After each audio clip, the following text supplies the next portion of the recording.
everyone, today I'm going to be unboxing this DC Metro bus on Orion 7 Next Generation bus. So yeah, let's start to unbox it. Okay everyone, so here's the bus. So now we'll take it off from here.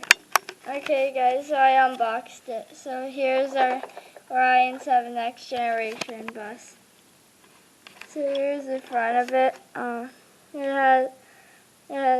It's signed as the D8 to Union Station. Then here's the side.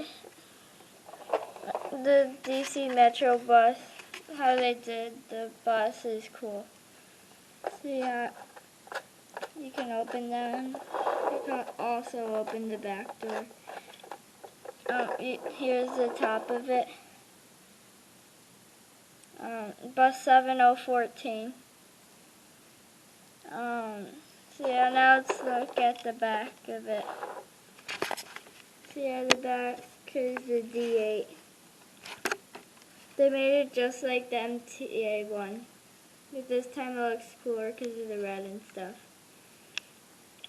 So yeah, now the other side.